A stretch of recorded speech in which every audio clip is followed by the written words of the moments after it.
Happy birthday, happy birthday, happy birthday, jalan doa. Bersama-sama. Selamat ulang tahun jalan doa yang kedua. Tuhan memberkati kita semua. Dalam nama Bapa dan Putra dan Roh Kudus, amin. Segala pujian dan syukur kami naikkan kepadamu Tuhan, untuk perjalanan 2 tahun dari channel YouTube Jalan Doa ini. Engkau yang menyertai, Engkau yang juga selalu mengurapi dengan kuasa Roh Kudus-Mu, dan Engkau sendiri yang mengerjakan dalam segala kelemahan dan kerapuan kami. Kami hanyalah alat-alat kecil di tangan-Mu Tuhan. Pakai kami menurut kehendak-Mu, dan biarlah melalui channel YouTube Jalan Doa, Engkau sendiri semakin dipermuliakan, Engkau semakin dikenal dan dicintai. Kami persembahkan semua ini hanya untuk kemuliaan-Mu. Demi Kristus Tuhan dan pengantara kami. Amin. Amin. Bunda Maria, doakanlah kami. Santo Santa pelindung kami, doakanlah kami. Santa Teresia Lisieux, doakanlah kami. Amin. Dalam nama Bapa dan Putra dan Roh Kudus. Amin. Terima kasih karena telah menyaksikan tayangan channel YouTube Jalan Doa selama ini. Tuhan memberkati kita semua. Amin. Tiup lilinnya, tiup lilinnya, tiup lilinnya sekarang juga, tiup lilinnya. Wih. Ya.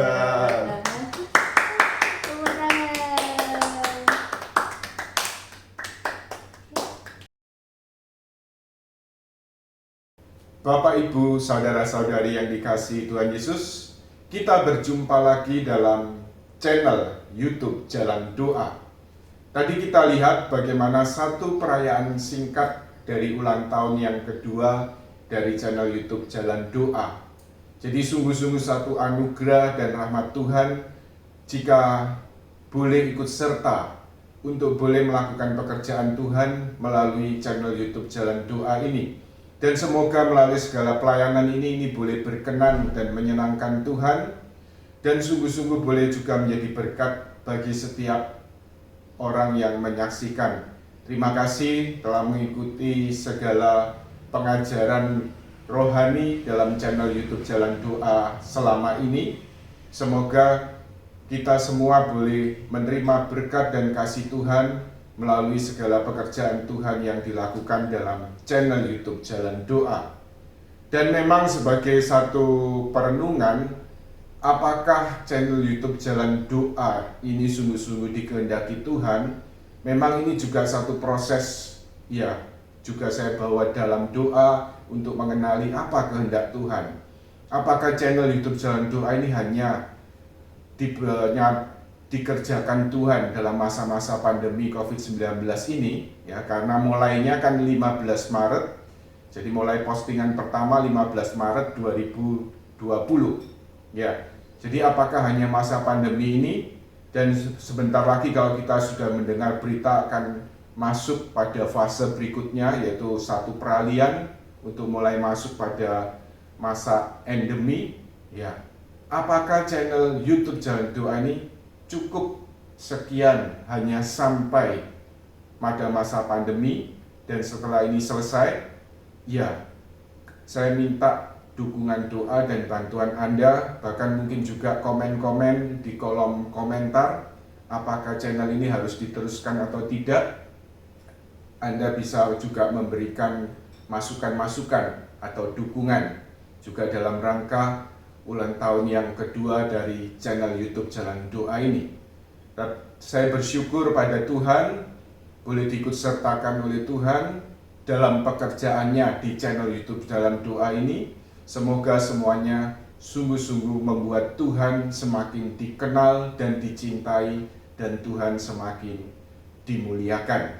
Baik, kita lanjutkan pembahasan kita pada kesempatan ini, ya secara khusus dalam edisi ulang tahun yang kedua dari channel YouTube Jalan Doa ini. Kita akan berbicara bagaimana mengasihi Allah dalam segala masalah, dalam segala penderitaan, dan juga salib kehidupan kita. Secara khusus juga kita akan belajar dari seorang kudus dan juga pujangga gereja, yaitu Santa Teresia Lisieux atau Santa Teresia dari Kanak-kanak Yesus. Bagaimana dia mengajar, bagaimana dia juga menghayati, bagaimana berusaha mengasihi Yesus bahkan di tengah salib-salib dan juga penderitaan yang harus ditanggung demi cintanya kepada Tuhan, tetapi juga demi keselamatan jiwa-jiwa. Ya, baik, Bapak Ibu saudara-saudari yang dikasihi Tuhan Yesus, pengajaran kita pada kesempatan ini merupakan bagian dari seri Bangun Rumah Doa. Kita pada seri Bangun Rumah Doa ini, yaitu pada bagian yang ke-6, sub yang pertama. Dan merupakan juga bagian dari pengajaran tentang 4 pilar hidup rohani, yaitu pada bagian yang ketiga, yaitu jalan dan praktek cinta kasih. Kita akan mendalami bagaimana mengasihi Allah di tengah masalah, penderitaan, dan salib kehidupan kita sehari-hari. Dan akan kita lihat segala latar belakangnya, ya, yaitu suatu perenungan, refleksi dari masa ke masa, bahkan berbagai kalangan, berbagai kepercayaan berusaha memecahkan sebuah misteri ini, yaitu mengenai realitas penderitaan manusia. Mengapa manusia menderita? Ya, kalau kita bayangkan, ya, pada zaman-zaman ini, ya, misalnya soal sakit penyakit aja. Mungkin kita baru berjalan dalam satu pandemi COVID-19, bagaimana kemudian penyakit ini, virus COVID ini kemudian artinya apa? Sungguh-sungguh mendunia dan efeknya, dampaknya dirasakan oleh seluruh dunia, seluruh umat manusia. Juga dampak-dampaknya banyak orang kehilangan keluarga yang meninggal, kemudian juga mengalami sakitnya, lalu kemudian juga dampak sosial, dampak ekonomi.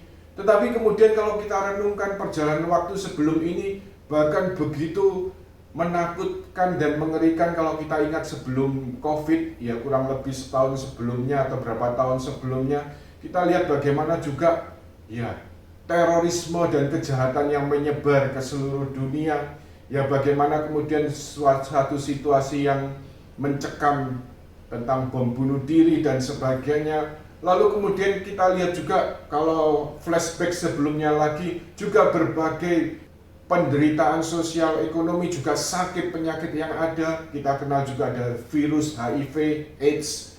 Ya, bagaimana semua itu muncul, ya, dalam penderitaan juga zaman ini, dalam situasi zaman ini, yang dimana juga satu sisi begitu luar biasanya perkembangan ilmu pengetahuan dan teknologi. Disinilah kita jumpai realitas bahwa sebenarnya hidup manusia di dunia ini, siapapun dari berbagai kalangan, tidak lepas dari apa yang namanya penderitaan. Bahkan kemudian, ya, saya jadi teringat, ya, bahkan kadang-kadang kekristenan ini, di satu sisi ada orang yang mungkin salah paham terhadap kekristenan, ya, seolah-olah, ya, ini saya pernah dengar sharing pasangan selebritis, salah satu dari mereka akhirnya menerima dan mengikuti Tuhan Yesus, percaya pada Tuhan Yesus, tetapi ketika dia juga menghadapi pertentangan, tantangan dari pihak keluarganya, ya, jadi dia juga men-sharingkan bagaimana selalu yang dipersoalkan, kamu jangan mengikuti agama Kristen, ya. Kamu jangan mengikuti agama Kristen, karena apa? Itu loh, kamu akan menderita, ya. Jadi akan kamu menderita, dan gambarannya seperti selalu dihubungkan dengan Tuhan Yesus yang tersalib.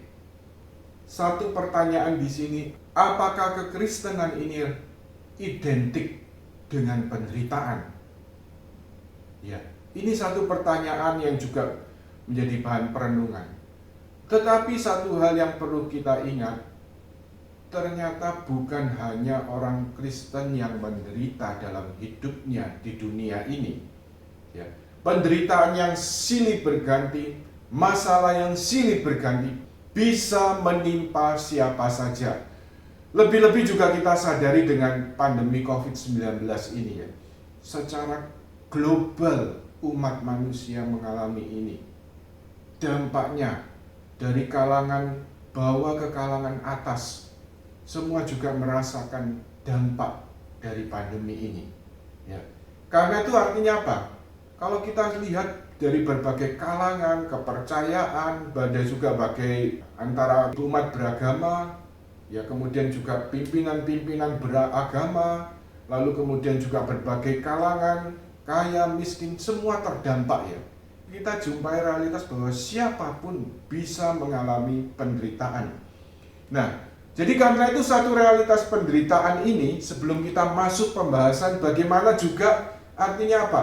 Apa yang dihayati oleh Tuhan Yesus sendiri, kemudian juga para kudus sepanjang masa, dan juga jalan yang kemudian diajarkan dan ditunjukkan Santa Teresia dari kanak-kanak Yesus, kita dalami dulu ya, bagaimana mengasihi Tuhan juga ketika orang dalam penderitaan, orang dalam masalah, dan juga harus memikul salib kehidupan. Sebelumnya ini mari kita dalami dulu tentang realitas penderitaan. Jadi kalau kita lihat bagaimana kemudian gereja mengajarkan, jadi gereja mengajarkan bahwa penderitaan ini merupakan suatu akibat dari dosa. Ya, saya kutipkan beberapa teks dari Katekismus Gereja Katolik.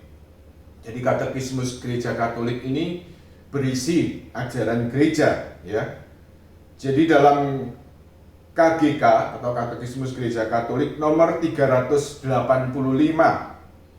Allah amat baik secara tak terbatas dan segala karyanya baik. Namun tidak ada seorang pun yang luput dari pengalaman penderitaan, kebobrokan alami yang rupanya sudah termasuk keterbatasan ciptaan, dan terutama tidak seorang pun dapat mengelak masalah kejahatan moral. Ya, jadi tidak ada seorang pun yang luput dari pengalaman penderitaan. Ya. Lalu kemudian dalam Katekismus Gereja Katolik nomor 1264, tetapi di dalam diri orang-orang yang dibaptis tetap ada beberapa akibat sementara dari dosa, yaitu penderitaan, penyakit, kematian, kelemahan yang berhubungan dengan kehidupan, seperti misalnya kelemahan tabiat, serta kecondongan kepada dosa yang dalam tradisi dinamakan konkupiscensia. Jadi keinginan tidak teratur kepada dosa, atau secara kiasan disebut dapur dosa, fomes peccati. Jadi akibat-akibat dosa yang walaupun seorang dibaptis kan dosanya diampuni, dia juga diberikan hidup baru, ya, jadi hidup baru sebagai anak-anak Allah. Tetapi kemudian akibat dosa seperti penderitaan, penyakit, kelemahan, juga kecenderungan tidak teratur pada dosa yang disebut konkupiscensia, itu suatu realitas yang tetap ada dan juga menimbulkan perjuangan rohani. Satu perjuangan rohani yang terus-menerus untuk berusaha selalu memilih Allah, untuk selalu berusaha untuk mengasihi Allah. Ya. Jadi kita jumpai di sini dari apa yang dinyatakan dan diajarkan oleh gereja ini, satu realitas penderitaan ini yang boleh dikatakan melekat dalam kehidupan manusia, ini merupakan akibat dosa. Segala kebahagiaan yang dialami oleh Adam dan Hawa, manusia pertama di Taman Firdaus, tetapi kemudian ketika mereka menghadapi pilihan, ya, dan lebih memilih pada dosa, dan akhirnya jatuh pada dosa, ya, Di sini kemudian manusia secara kodrat dari generasi ke generasi mengalami dosa asal, ya. Jadi artinya dosa asal ini dosa yang menimpa pada kodrat manusia. Jadi manusia dengan kejatuhan manusia pertama atau yang disebut dosa asal ini kemudian juga mengalami dampaknya dan juga segala akibat dosa. Tetapi memang puji syukur kepada Tuhan karena kerahiman Allah semata-mata yang telah mendatangkan penebus, ya. Mendatangkan penebus yaitu Tuhan kita Yesus Kristus Sang Penyelamat yang telah rela turun ke dunia, ya, menjelma menjadi manusia, menjadi sama dengan kita dalam segala sesuatu kecuali dalam hal dosa, ya. Yesus dari atas salib, Dia telah menderita untuk memikul dosa-dosa seluruh umat manusia dari generasi ke generasi. Yesus juga memikul semua penderitaan kita. Jadi satu realitas di sini, ya, walaupun penderitaan itu begitu dahsyatnya dan menguasai hidup manusia sebagai akibat dari dosa, tetapi satu hal, Allah yang maha baik, Allah yang maha rahim telah mengutus putranya yang tunggal, yaitu Tuhan kita Yesus Kristus, yang dengan rela memikul penderitaan kita. Dan di sini gereja kemudian mengajarkan dari Katekismus Gereja Katolik 1505, terharu oleh sekian banyak penderitaan, Yesus tidak hanya membiarkan dirinya dijamah oleh para penderita, Ia malahan menjadikan sengsara mereka itu sebagai sengsaranya sendiri. Dialah yang memikul kelemahan kita dan menanggung penyakit kita. Matius bab 8 ayat 17, bandingkan kitab Nabi Yesaya bab 53 ayat 4. Tetapi Ia memang tidak menyembuhkan semua orang sakit. Penyembuhannya adalah tanda-tanda untuk kedatangan kerajaan Allah. Mereka memaklumkan satu penyembuhan yang jauh lebih dalam maknanya, kemenangan atas dosa dan kematian melalui Paskahnya. Di kayu salib, Kristus menanggung seluruh beban kejahatan. Bandingkan dari kitab Nabi Yesaya bab 53 ayat 4 sampai 6. Ia menghapus dosa dunia. Injil Yohanes bab 1 ayat 29, yang adalah sebab bagi penyakit. Oleh sengsara dan wafatnya di kayu salib, Kristus memberi arti baru kepada penderitaan. Ia dapat membuat kita menyerupainya dan dapat menyatukan kita dengan sengsaranya yang menyelamatkan. Ya, jelas dari apa yang diajarkan gereja ini, bahwa kalau ada orang yang menganggap, wah, jadi orang Kristen itu kok kayaknya isinya penderitaan. Enggak, itu sama sekali tidak benar. Karena apa? Sebelum ada kekristenan pun, ya, manusia juga menjumpai realitas penderitaan. Berbagai kalangan mencoba memecahkan, merefleksikan, ya, juga mengajarkan bagaimana dan juga menerangkan mengapa ada penderitaan itu. Ya. Tetapi ketika artinya apa? Dengan kedatangan Tuhan kita Yesus Kristus ke tengah dunia, ya, Allah sungguh-sungguh yang maha baik dan maha rahim ini mau care, mau peduli, ya, mau peduli dengan penderitaan umat manusia. Lebih-lebih penderitaan yang paling dahsyat sebenarnya apa? Ya, penderitaan akibat dosa. Kanker, tumor, sakit penyakit, atau juga penyakit COVID-19 akibat virus corona ini sebenarnya tidak berarti apa-apa dibandingkan akibat dari dosa. Upah dosa adalah maut, seperti dinyatakan Santo Paulus, ya. Jadi dalam hal ini, justru kemudian kedatangan Yesus ke tengah dunia ini, Yesus tidak hanya membiarkan diri dijamah oleh penderita sakit penyakit, seperti orang kusta, bagaimana dia juga menjamah orang kusta ini dan juga menyembuhkan baik sakit secara jasmani maupun juga sakit secara batin. Tetapi kemudian dia sendiri menjadikan sengsara seluruh umat manusia, penderitaan seluruh umat manusia ini sebagai sengsaranya sendiri. Dia menyatukan dirinya dengan penderitaan umat manusia. Ya, bahkan dia juga memikul dosa seluruh umat manusia di atas kayu salib. Dan ini yang kita juga akan renungkan pada masa-masa pada retret agung gereja pada sekarang ini, yaitu pada masa Prapaskah. Secara khusus nanti juga pada ketika kita memasuki pekan suci ya. Jadi mulai Minggu Palma, Kamis Putih, lalu kemudian Jumat Agung, dan juga pada puncaknya yaitu pada Minggu Paskah ya. Jadi kalau kita lihat bagaimana Yesus menyatukan dirinya dengan manusia, dengan penderitaan umat manusia, bahkan memikul kelemahan, memikul dosa, memikul segala penyakit kita.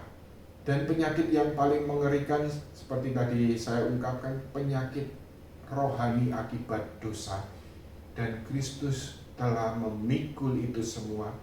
Kristus telah menyalibkan semua itu dengan dirinya. Dan Yesus oleh kuasa kebangkitannya ya, yang kemudian nanti puncaknya misteri Paskah ini kita rayakan pada hari raya Paskah. Oleh kuasa kebangkitannya, Yesus juga membangkitkan kita semua orang yang percaya kepadanya ya. Jadi dalam hal ini kita lihat ya, realitas penderitaan ini sudah ada dalam hidup manusia dari zaman ke zaman. Tetapi kemudian apa? Kristus telah datang ke dunia, bahkan kemudian menyatukan dirinya dengan manusia, turut ya menjadikan semua penderitaan manusia itu sebagai penderitaannya. Bahkan dia juga memikul penderitaan, kelemahan, sakit penyakit, dan juga dosa-dosa seluruh umat manusia untuk menyelamatkan umat manusia. Maukah, ya, satu pertanyaan, suatu tawaran, maukah Anda menerima keselamatan dari Tuhan Yesus? Dia telah disalib, wafat di kayu salib, dan dia telah bangkit mulia untuk keselamatan kita. Sekali lagi saya ungkapkan, apa artinya salib Kristus?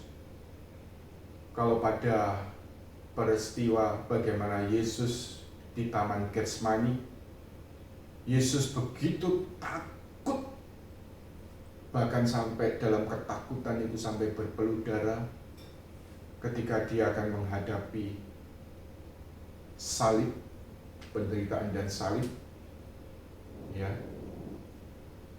Kemudian sampai pada berpeluh darah ini, Yesus berdoa kepada Bapanya, Aba, Bapa, jikalau mungkin, biarlah cawan ini berlalu daripadaku, tetapi jangan apa yang aku kehendaki yang terjadi, tetapi apa yang Engkau kehendaki terjadilah. Lalu kemudian berikutnya, ya, jika tidak mungkin berlalu, jadilah kehendak-Mu.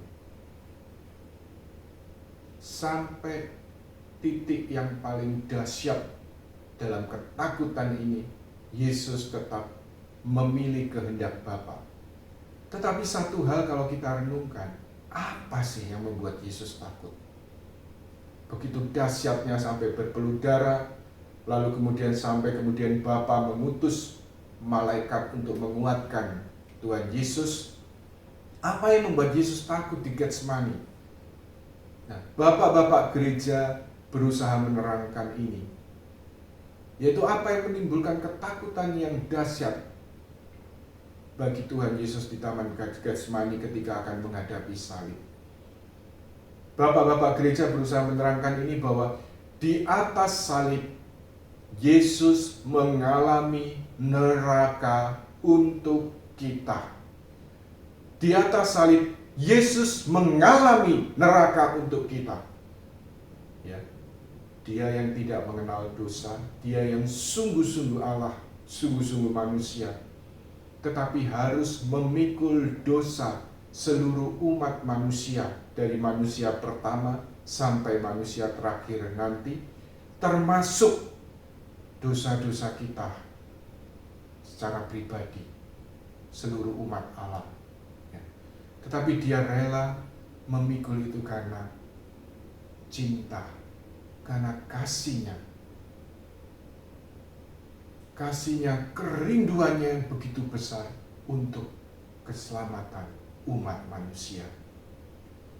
Jadi Bapak, Ibu, Saudara-saudari yang terkasih dalam Kristus, inilah yang menakutkan bagi Yesus. Sehingga di atas salib pun, seperti tadi dikatakan Bapak Gereja, bahwa dia mengalami neraka untuk kita. Sehingga dia berseru dari atas salib, Eli, Eli, lama sabachthani. Allahku, ya Allahku, mengapa engkau meninggalkan aku? Dan Yesus telah mengalami untuk kita semua, untuk keselamatan kita. Maukah kita membiarkan diri, membuka hati kita untuk terus-menerus ditebus olehnya, untuk terus-menerus mengalami rahmat penebusan ini, sampai akhirnya kita bersatu dengan Dia dalam keabadian. Ya. Jadi ini kita jumpai sebuah realitas ini, ya. Dan kemudian kita sebagai murid-murid Kristus, sebagai pengikut Kristus, juga ada satu panggilan, ya. Jadi seperti dalam Injil Lukas bab 9 ayat 22 sampai 26, mari kita baca bersama. Dan Yesus berkata, Anak manusia harus menanggung banyak penderitaan dan ditolak oleh tua-tua, imam-imam kepala dan ahli-ahli Taurat, lalu dibunuh dan dibangkitkan pada hari ketiga. Katanya kepada mereka semua, setiap orang yang mau mengikuti aku, ia harus menyangkal dirinya, memikul salibnya setiap hari, dan mengikuti aku. Karena barang siapa mau menyelamatkan nyawanya, ia akan kehilangan nyawanya. Tetapi barang siapa kehilangan nyawanya karena aku, ia akan menyelamatkannya. Apa gunanya seorang memperoleh seluruh dunia, tetapi ia membinasakan atau merugikan dirinya sendiri? Sebab barang siapa malu karena aku dan karena perkataanku, Anak manusia juga akan malu kepada orang itu apabila ia datang kelak dalam kemuliaannya dan dalam kemuliaan Bapa dan malaikat-malaikat kudus. Jadi di sini kita jumpai satu panggilan bagi kita para murid Kristus. Kalau kita sungguh-sungguh mau mengikuti Kristus, maka dalam Injil Lukas bab 9 ayat 23, Tuhan Yesus sendiri menegaskan, setiap orang yang mau mengikuti aku, ia harus menyangkal dirinya, memikul salibnya setiap hari, dan mengikut aku. Kalau Anda jumpai pada gambar di PowerPoint ini satu gambaran bagaimana Simon dari Kirene, yang kemudian dipaksa, ya karena Yesus sudah begitu kelelahan, dan para prajurit, para juga orang ahli Taurat juga, dan orang Farisi khawatir kalau Yesus sampai kemudian tidak bertahan sampai ke puncak Golgota, maka kemudian diseret seorang yang baru pulang kerja, ya Simon dari Kirene ini, kemudian ikut juga memikul salib Yesus. Kalau kita mengikuti ibadat jalan salib, bagaimana juga dalam renungan-renungan jalan salib itu, ya, Simon tidak kenal Tuhan Yesus, Simon dari Kirene ini. Tapi dia kemudian ketika harus memikul salib itu, ya karena dipaksa oleh para prajurit, ya mungkin dia berpikir, aduh aku sudah capek kerja, aku sudah capek kerja, siapa orangnya aku juga tidak kenal. Lalu kemudian ya dia dengan terpaksa memikul salib ini, ya. Tetapi kemudian kalau kita lihat dalam renungan-renungan itu, pada akhirnya juga Simon akhirnya dari kehadiran Tuhan Yesus, dia kemudian juga mengalami kehadiran Yesus, mengalami jamahan Tuhan Yesus, mengalami kasih Kristus. Dia kemudian menyadari ya, akhirnya dari rasa terpaksa itu dia kemudian juga belajar untuk rela ikut memikul salib. Ya, gambaran Simon Kirene ini artinya apa? Sering juga menjadi gambaran diri kita masing-masing, ya. Kita seringkali dalam menghadapi salib-salib kehidupan, penderitaan dan salib kehidupan, mungkin kita ya dengan rasa terpaksa, tidak nyaman, tidak menyenangkan. Siapa yang mau menderita? Siapa yang mau mengalami salib? Tidak ada yang mau, ya. Tidak ada yang menyukai itu. Tetapi yang namanya penderitaan dan salib kehidupan selalu hadir dalam hidup kita silih berganti. Ya. Tetapi ada juga satu harapan, dan kita dipanggil terus berharap bahwa penderitaan atau salib kehidupan ini tidak berhenti pada penderitaan dan salib kehidupan. Tetapi suatu harapan bahwa ujung-ujungnya artinya apa? Kebangkitan Tuhan. Ikut mengalami kuasa kebangkitan Kristus. Ya. Dan kemudian kalau kita lihat penderitaan dan salib ini, ya jadi manusia bisa menderita, tetapi kemudian tidak semua penderitaan dapat disebut salib kehidupan. Ya, pengertian dari salib kehidupan tentunya satu penderitaan yang bukan karena kesalahan sendiri. Ya, jadi bukan karena kesalahan sendiri. Ya, contohnya kalau orang berbuat kejahatan, lalu kemudian ya dijatuhi hukuman di penjara, maka ini dia juga menderita. Tetapi ini bukan salib kehidupan. Jadi salib-salib kehidupan ini adalah penderitaan yang bukan karena kesalahan sendiri. Lalu kemudian juga salib-salib kehidupan ini juga bisa berupa artinya apa? Kelemahan-kelemahan dalam diri kita manusia. Dan juga ya adanya juga realitas perjuangan rohani menghadapi dunia, daging, dan setan. Ya. Jadi karena kelemahan-kelemahan itu kita juga harus terus berjuang. Nah, tadi di awal kita lihat bagaimana salah satu akibat dosa yang tidak hilang seluruhnya walaupun seorang dibaptis, yaitu yang disebut konkupiscensia. Ya, jadi segala kecenderungan yang tidak teratur kepada dosa. Nah, jadi karena ada kecenderungan ibaratnya ya, ibaratnya kan dengan sakramen baptis, kalau gambarannya seperti rumputnya ini dibabat, ya disabit, dibersihkan. Tetapi ternyata akar dari rumput ini masih ada. Ya ini gambaran kasar saja ya. Akarnya masih ada dan rumput ini masih bisa bertumbuh. Jadi harus sering apa? Sering dibabati terus.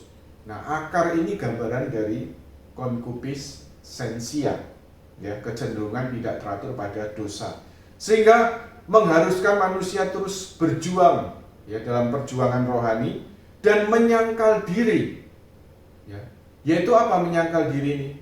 Berkata tidak terhadap egoisme, terhadap kehendak sendiri yang seringkali mengarah pada kepuasan sendiri, hanya mau menyenangkan diri sendiri. Lalu kemudian segala sesuatu dipusatkan pada diri sendiri, bahkan juga takut pada penderitaan dan sebagainya. Nah, jadi penyangkalan diri. Karena itu Tuhan katakan, barang siapa mau mengikuti aku, hendaknya ia menyangkal diri dan memikul salibnya setiap hari, lalu ikutlah aku. Lalu juga segala tantangan dan hambatan, baik intern maupun ekstern, juga dalam hubungan dengan sesama, ya. Jadi perjuangan dalam mengasihi sesama, ya. Sudah dikasih, sudah diberikan, sudah berbuat baik pada sesama, apa balasannya? Ya, seringkali dijumpai orang-orang mengatakan itu, aku sudah berbuat baik, aku sudah melakukan ini, melakukan itu untuknya. Tapi apa balasan dia? Nah, jadi dalam hal ini kalau kita menerima akibat yang tidak menyenangkan dalam hubungan dengan sesama, ini juga bisa merupakan bagian dari salib kehidupan, ya, asal bukan karena kesalahan sendiri. Lalu kemudian ada juga intervensi si jahat, ya, yang membuat orang terus-menerus harus berjuang, ya, dalam perjuangan rohani. Orang juga mengalami jatuh bangun, mengalami kelemahan dan sebagainya. Jadi ini kita lihat bagaimana arti penderitaan dan salib kehidupan. Nah, satu hal, karena Yesus telah menebus, juga Yesus telah menyatukan diri dengan penderitaan umat manusia, bahkan memikul penderitaan dan juga dosa seluruh umat manusia. Maka satu hal, Yesus yang telah wafat di kayu salib dan telah menang dengan kebangkitannya yang mulia, maka Yesus juga dapat memberikan nilai kepada penderitaan itu.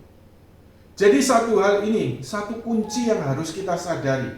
Kalau kita mengambil tema pada kesempatan ini, bagaimana mengasihi Allah juga dalam masalah, dalam penderitaan, dan juga dalam salib kehidupan. Kuncinya di sini. Bersama dan demi kasih kepada Kristus. Artinya apa? Menanggung dan memikul segala penderitaan dan salib kehidupan bersama-sama Kristus. Jadi mempersatukan dengan salib Kristus dan mempersembahkannya demi kasih kepada Kristus. Jadi penderitaan yang ditanggung bersama dan demi kasih kepada Kristus mempunyai nilai penebusan. Jadi kita jumpai, ya, jadi dalam penghayatan pilar hidup rohani yang ketiga, yaitu tentang jalan dan praktek cinta kasih, sebenarnya kuncinya ini, bersama dan demi cinta kepada Kristus, ya. Melakukan segala aktivitas bersama Kristus dan demi cinta kepada Kristus. Lalu berkaitan juga masalah penderitaan dan salib kehidupan, menanggung semua penderitaan, masalah, dan salib kehidupan tadi bersama Kristus dan demi cinta kepada Kristus. Sebagai contoh yang heroik dalam sejarah gereja, kita jumpai bagaimana para martir, ya. Para martir menghayati kasih kepada Allah, kasih kepada sesama, sampai pada titik darah yang penghabisan. Nah, sudah dianiaya, disiksa, tetapi kemudian satu ciri dari para martir, kok masih bisa mengasihi dan mengampuni bahkan mereka yang menganiaya para martir ini. Ini seperti yang dihayati Tuhan Yesus sendiri dari atas kayu salib. Bapa, ampuni mereka karena mereka tidak mengerti apa yang mereka perbuat.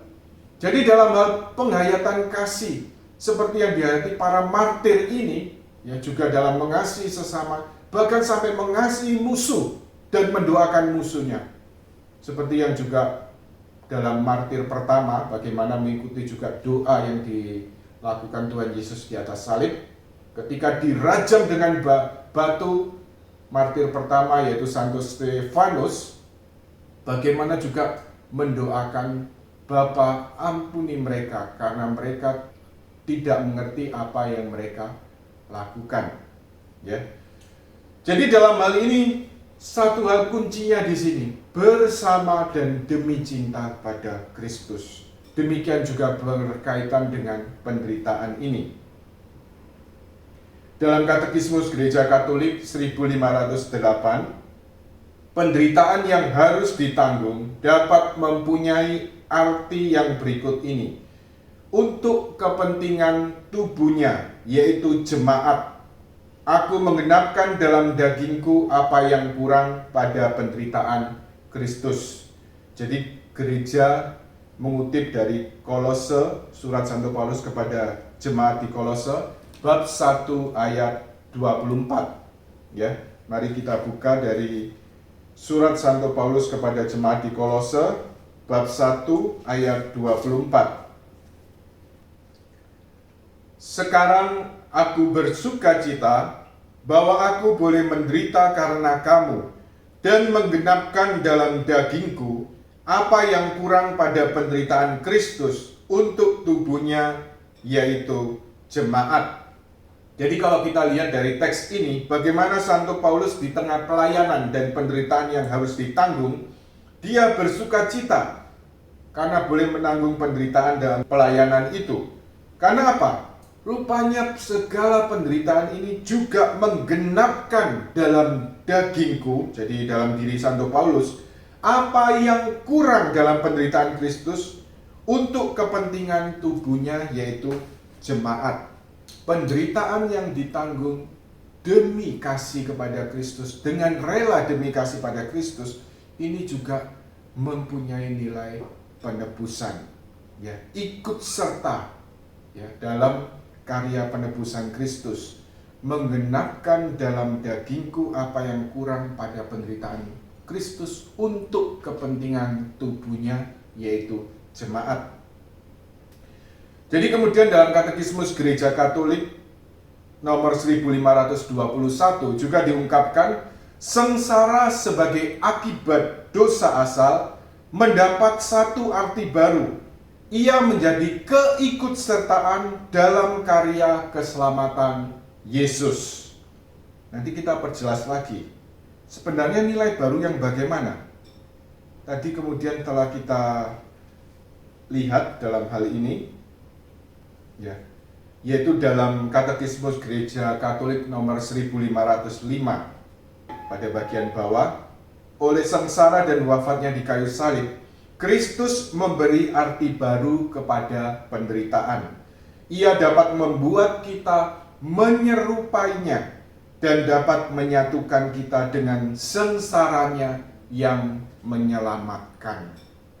Ya, jadi rupanya segala penderitaan yang kita tanggung bersama dan demi kasih kepada Yesus itu juga dapat membuat kita, ya, oleh karena rahmat Tuhan, oleh karena Tuhan Yesus yang mengerjakan, kita akan dibawa untuk masuk dan dibawa untuk makin serupa dengan Dia, dan juga dapat menyatukan semua itu, penderitaan itu dengan penderitaannya, juga berguna untuk keselamatan.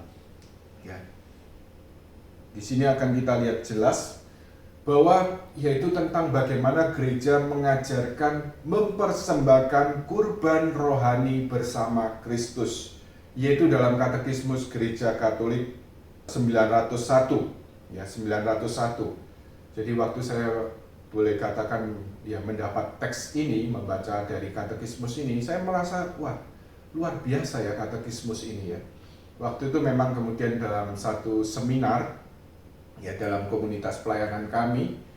Jadi kemudian dalam satu seminar, sambil persiapan dari bahan yang ada, yaitu mengenai panggilan kaum awam untuk turut serta mewartakan Injil, yaitu dalam Katekismus Gereja Katolik 900, saya baca-baca dari Katekismus. Kemudian akhirnya saya baca juga bawahnya, loh, 901 ini kok begitu luar biasanya, ya. Ya. Jadi satu hal yang perlu kita ingat, jadi rupanya pada bagian ini gereja juga mengajarkan tentang kaum awam beriman, yaitu kemudian tentang keikutsertaan awam dalam jabatan Kristus sebagai imam. Ya, jadi dalam Katekismus Gereja Katolik 901. Ya, jadi karena sakramen baptis yang kita terima, kita juga sebagai umat beriman, sebagai umat awam, ya, jadi kaum awam, kita juga ikut mengambil bagian dari tugas perutusan dan jabatan Kristus, yaitu sebagai imam, nabi, dan raja. Jadi dalam hal ini pengertian imam ini adalah imamat yang umum, ya, sedangkan para imam yang menerima sakramen imamat, mereka adalah imamat karena tabisan ya. Jadi imamat secara khusus karena tabisan, karena jabatan ya. Sedangkan kita seluruh umat Allah menerima juga tugas perutusan Kristus sebagai imam, nabi, dan raja.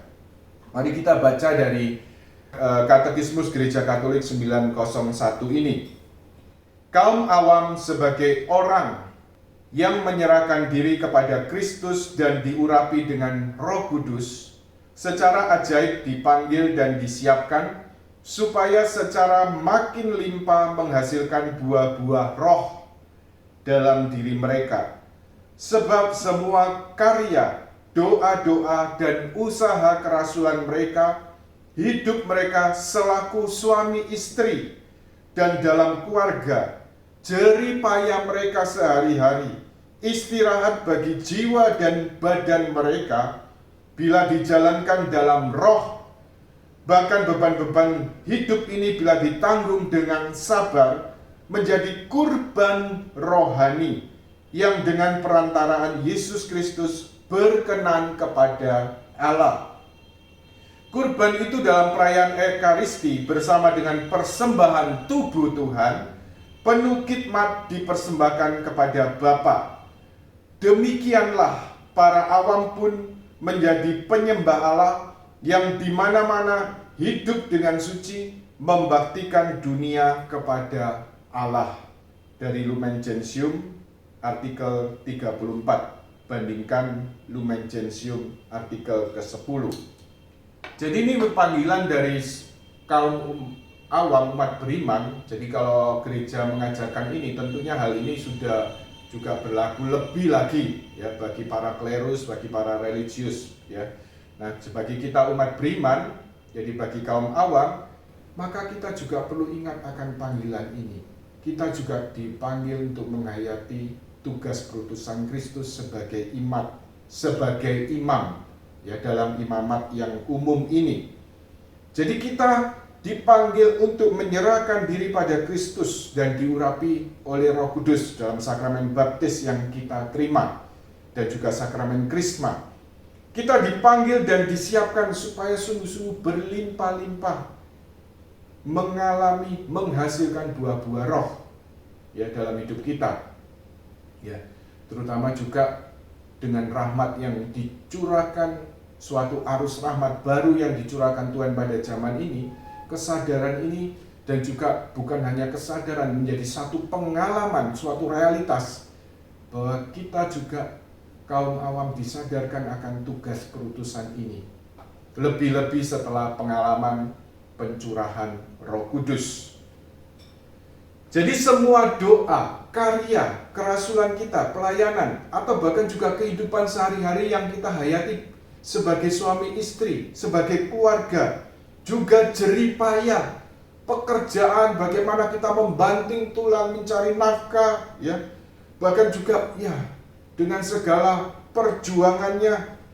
Nah, bila semua dijalankan dalam roh, bahkan juga beban-beban hidup, masalah-masalah kehidupan, penderitaan, sakit penyakit, ya juga segala salib-salib kehidupan, bila ditanggung dengan sabar dan disatukan dengan salib Kristus, menjadi kurban rohani, kurban yang dengan perantaraan Yesus Kristus berkenan kepada Allah.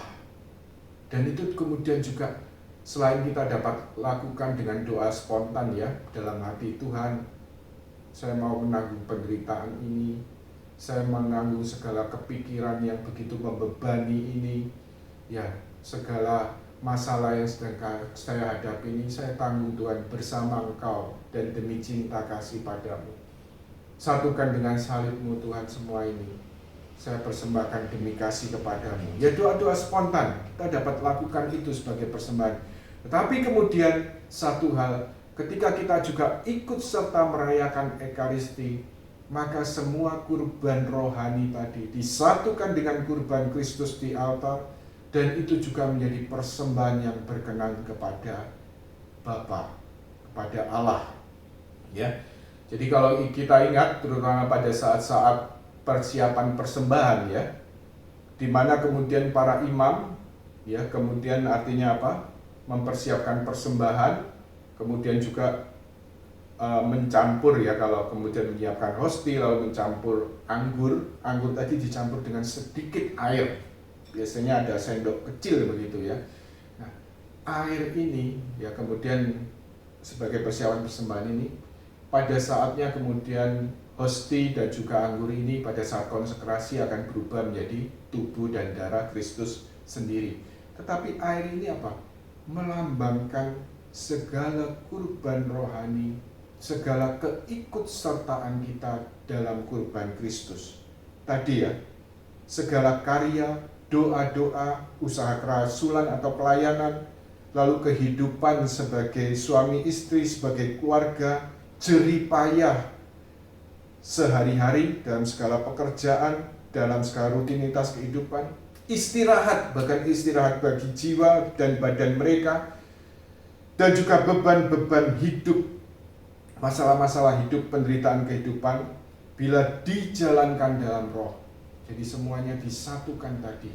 Air yang sedikit tadi dicampurkan anggur melambangkan ini semua. Ya, disatukan dengan kurban Kristus yang dirayakan dalam Ekaristi, maka itu juga mempunyai nilai yang baru. Nah, nilai barunya apa? Sadar atau tidak sadar, ya, tiap kali setelah imam mempersiapkan persembahan, kita kemudian imam mengajak kita semua, mengajak seluruh umat Allah, seluruh gereja untuk mempersembahkan itu kepada Allah, dan kita kemudian menjawab apa? Nah, ini jawaban dalam misa ini merupakan nilai baru. Segala keikutsertaan kita, juga termasuk penderitaan, kurban rohani, salib-salib kehidupan, masalah-masalah yang ditanggung bersama dan demi cinta Kristus, demi cinta kasih pada Kristus ini mempunyai satu nilai yang baru. Yaitu tiap kali kita menjawab apa? Semoga persembahan ini diterima demi kemuliaan Allah dan keselamatan kita, serta keselamatan umat Allah yang kudus. Inilah nilai dari kurban rohani ini ketika disatukan dengan kurban Kristus. Semuanya menjadi persembahan bagi kemuliaan Tuhan. Juga artinya apa? Menjadi untuk berguna untuk keselamatan kita dan keselamatan seluruh umat Allah yang kudus.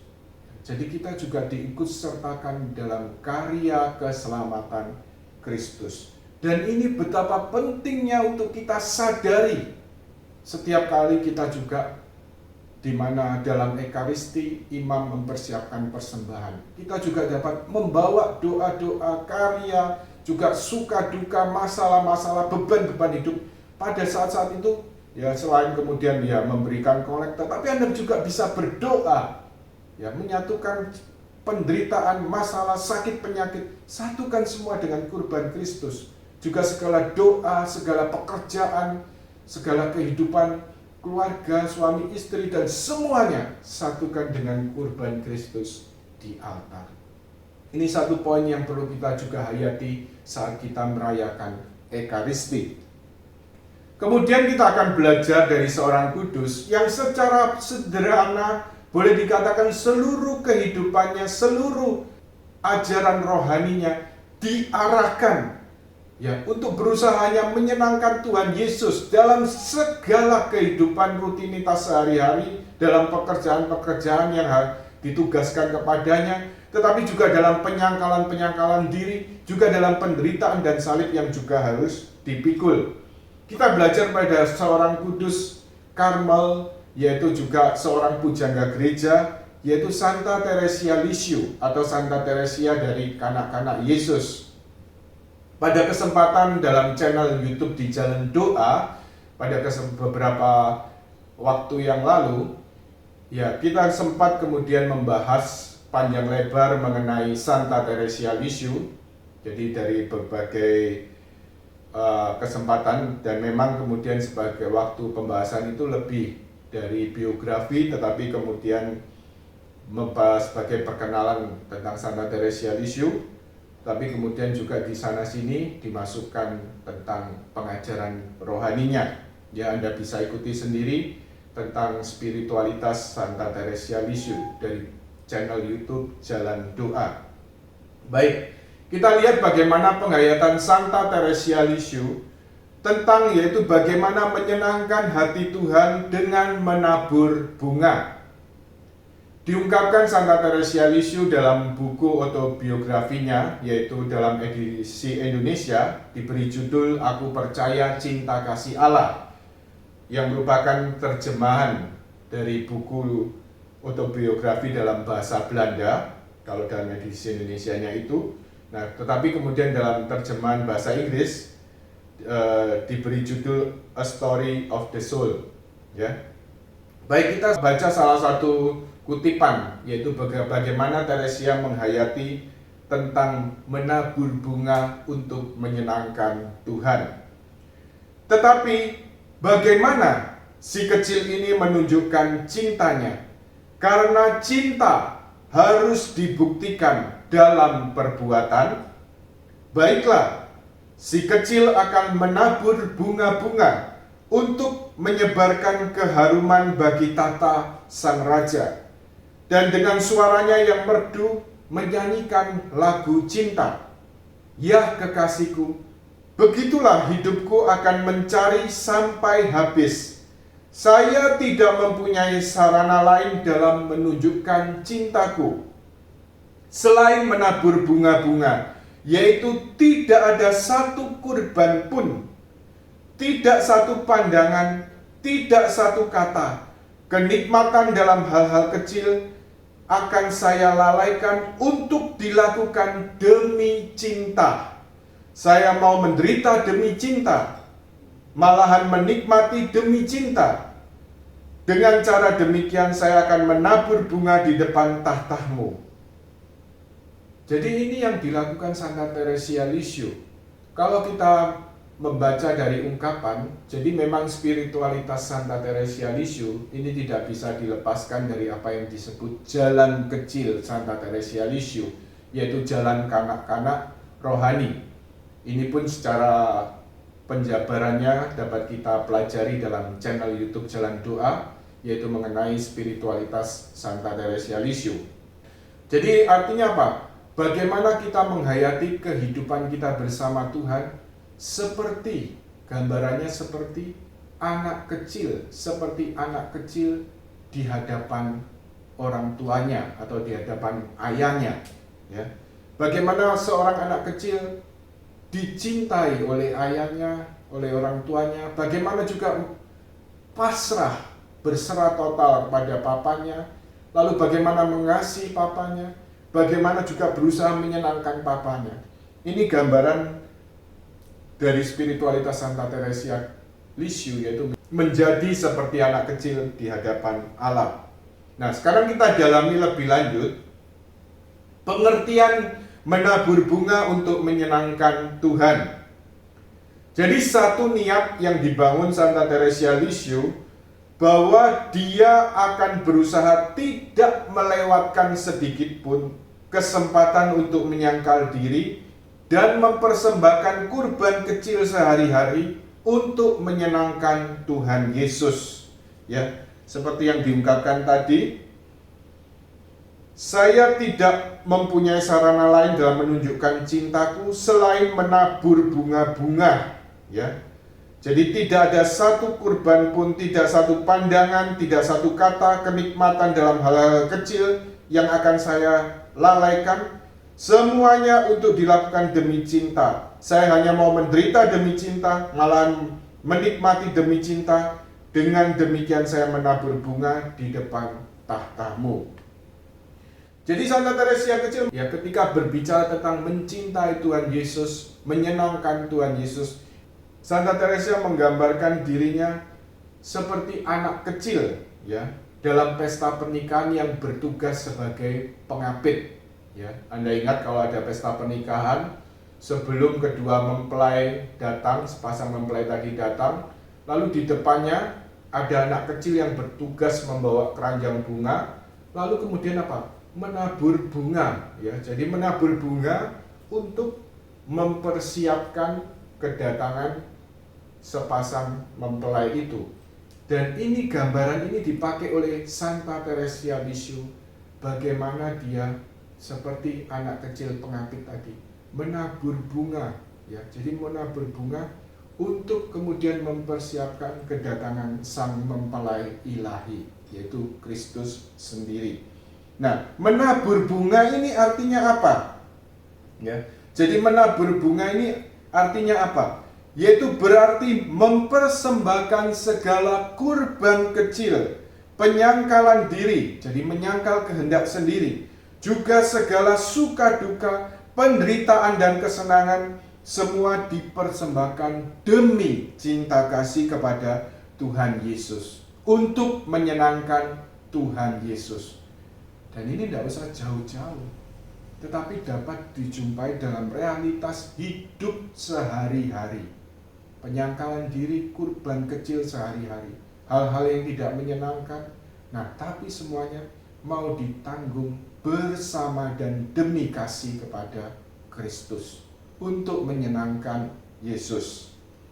Dan inilah artinya bagaimana Santa Teresia Lisieux ketika berbicara tentang mencintai Tuhan, ya, yaitu dengan menabur bunga, yaitu mempersembahkan kurban kecil-kecil dan juga penyangkalan diri kecil-kecil sehari-hari demi cinta pada Kristus.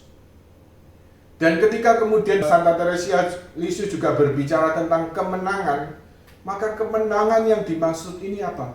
Kemenangan dalam penyangkalan diri, yaitu oleh Kristus, bersama Kristus menang mengatasi, ya, menang mengatasi segala kecenderungan egoisme. Contoh-contoh konkret banyak dicontohkan, ya, dalam buku riwayat hidupnya ini yang dia tulis atas perintah para priorinya, ya. Jadi memang buku ini disusun juga atas perintah dua pimpinannya atau priorin, yaitu Mother Gonzaga, Mother Maria Gonzaga, dan juga Mother Agnes, ya. Nah, tapi kemudian dalam hal ini, ya, dihayati dalam kehidupan sehari-hari. Nah, secara konkretnya bagaimana Santa Teresia Lisieux akan mempersembahkan kurban-kurban kecil sehari-hari. Nah, nanti akan kita bahas berikutnya, yaitu ketika kita juga membahas mengenai kebajikan teologal, yaitu iman, harapan, dan kasih, dan juga penghayatan kasih kepada Allah dan kasih sesama yang juga dihayati Santa Teresia Lisieux, yaitu ketika dia mengibaratkan seperti menabur bunga, ya, mempersembahkan kurban-kurban kecil sehari-hari, penyangkalan diri kecil-kecil sehari-hari demi cinta kepada Yesus, untuk menyenangkan Yesus. Dan ini dapat kita lakukan, dapat kita mulai dari hal-hal yang paling kecil, paling sederhana dalam kehidupan kita sehari-hari. Amin. Kemuliaan kepada Bapa dan Putra dan Roh Kudus, seperti pada permulaan, sekarang, selalu, dan sepanjang segala abad. Amin. Dalam nama Bapa dan Putra dan Roh Kudus. Amin. Tuhan memberkati. Kusuma Karmel, anggur yang berbunga, cahaya surga, perawan yang berputra, tiada